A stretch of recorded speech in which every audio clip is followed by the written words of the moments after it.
excited to open this. What are we doing over here, ladies? We're getting shots because we're getting married! Woo! We said yes!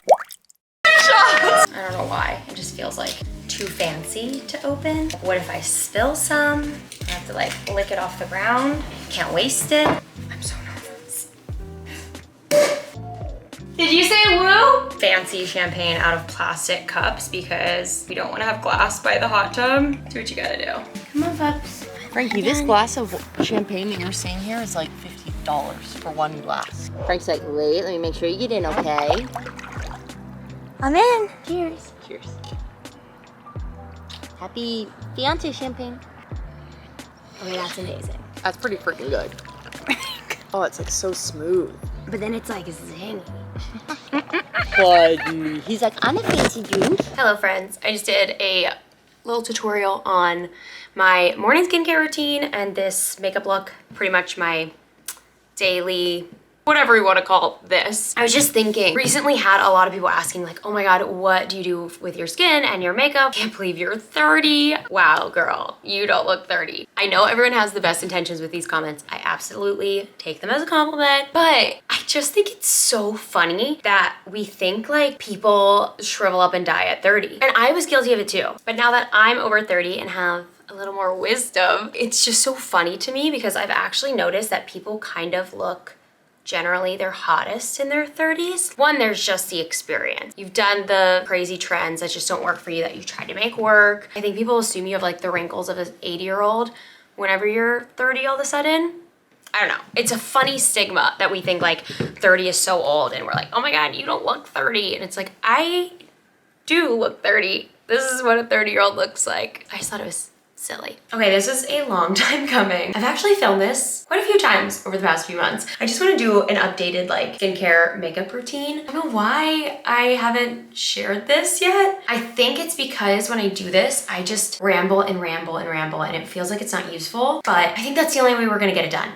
So we're gonna ramble. I've been putting my serum on when my face is a little damp. It helps soak that in. I'm gonna start with my Youth to the People Triple Peptide Cactus Oasis Serum. My skin is on the drier side. I think that's so helpful when watching anyone do any type of routine and wanting to incorporate stuff that they're doing. What works for me might do the opposite for you. Take everyone's advice with a grain of salt and don't be offended if somebody like hates a product that you love. Next up, Youth to the People again, Goji Stem Cell Ceramides Hyaluronic Vitamin C eye cream. What a mouthful. I'm doing a second serum today. This one is from Good Faith. It is brightening serum and vitamin C. My moisturizer, also from Good Faith, it's the softening moisturizer. This is so amazing for priming your skin. The texture is like a thick serum, creates a really nice soft barrier. I hate primers. I don't know if it's just I haven't found the right one. They just don't do anything and I'm doing a step for the sake of doing a step, which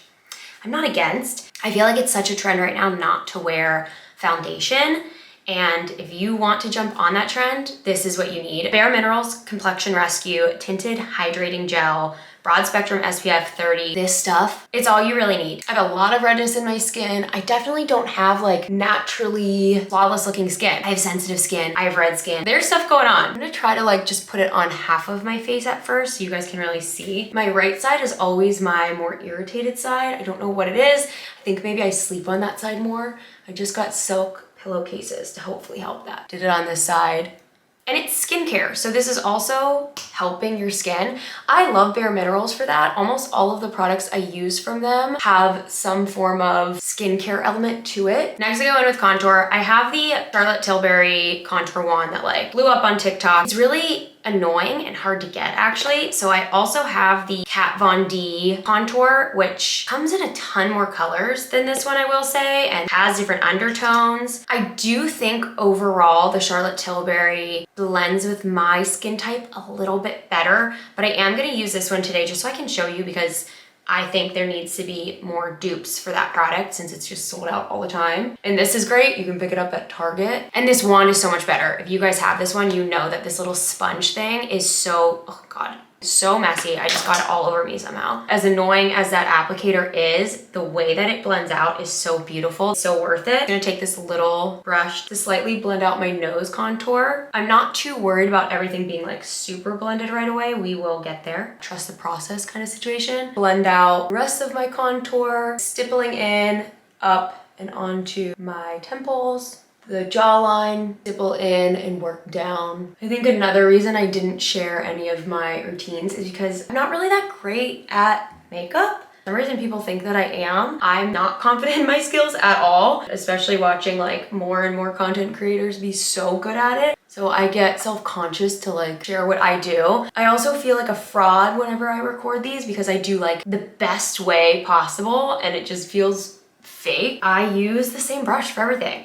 That's probably not right. This is the first time I recorded while I was using the Kat Von D, I don't think I told you guys what it's called. It's liquid gel contour. I don't blend super fast. Like you saw, I put all of it on my face and then blend out, but I think because I am filming and like getting distracted and stuff, it did, like you can kind of see my chin right here. It did dry down a little before I got to blend it out. I am noticing that I'm having a harder time getting that to blend. And because I have drier skin, the less I can mess with my skin, the better. So I don't love that I'm having to be kind of rough, but I normally don't have to do that. I take my time blending and I've never had an issue with this. I got a little bit distracted and it took a little longer. Okay, next up, concealers. I think doing this after my contour just helps everything blend a little bit nicer, look a little smoother, look a little less harsh. If you have any intense contour lines, I use two different ones. One that matches my skin tone. I've been using the Rosy Ink. I don't know if the company's called Rose. It's from Rosie Huntington Whitley, whatever her name is, that model. She has a makeup line, maybe skincare too. I don't know, I was at Sephora and I just liked the packaging and I was like, let's give this a go. And I absolutely love it. A couple dots on my cheeks where I have like a little extra redness that I wanna balance out, a little bit under here so I can blend out that contour, and then just a little on my forehead, blend that out. My contour really did dry down so differently today. I'm so frustrated, but we're gonna keep pushing through because I cannot possibly film and delete this content again. My lighter concealer is the Kosas. I'll put all the links in the shades that I'm using down below because I don't think I've been doing that.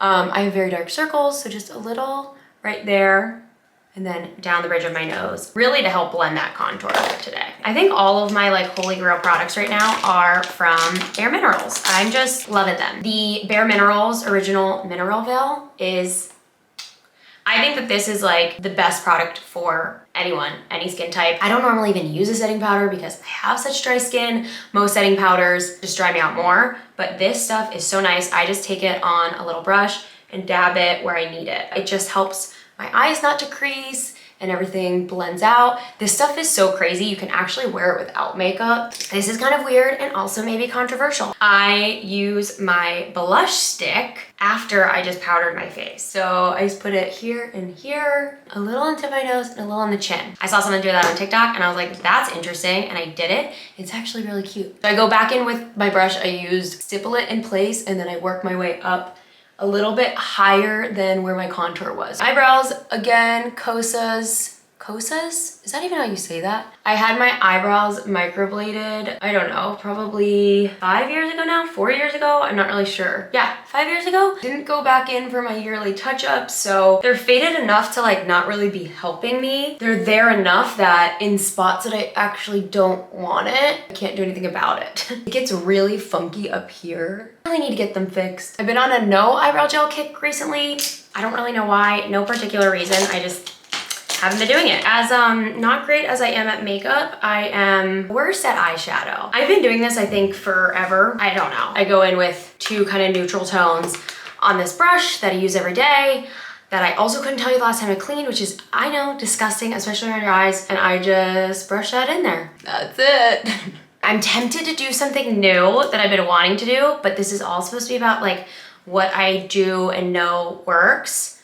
Fuck it. let's do something new. We'll tell you what I normally do first. So I take just a dark brown eyeshadow on an angled brush. You guys have seen me do this like 10,000 times if you've ever watched me do any type of makeup routine. And I just press it into my lash line on the outer half of my eye and then I drag it out. I've been doing that, but a little less extreme, and then like buffing up to kind of smooth out that line. But I saw someone online, instead of using just shadow, using a brown pencil. Anytime I've posted my shadow eyeliner routine, people are like, oh my God, amazing, but how does this stay on all day? And I was like, it doesn't.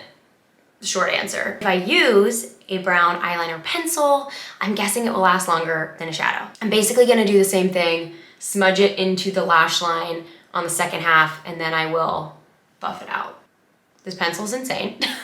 I like barely touched it. It went on so well. My eyeshadow is so not blended. I'm gonna take my angled brush with a lighter brown tone, kind of like a transition tone, and buff that like up and out. I love that.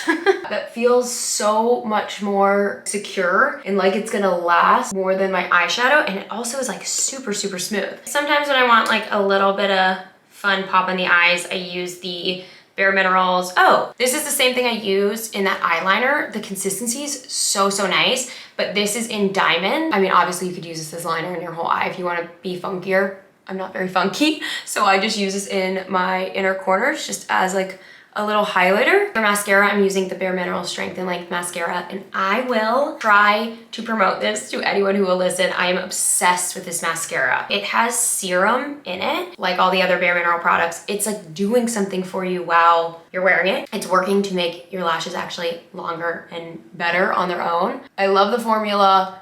I love the applicator. I love the way this stuff looks. Sorry, camera died. Anyways, did my mascara. I've been using this stuff for at least 6 months, and I've definitely noticed my lashes looking better. All right, last two things. I'm not a big lipstick kind of girl. I'm definitely more of a balm girl. This Naturium Phyto Glow Lip Balm is like insane. It comes in a clear, it comes in a bunch of different colors.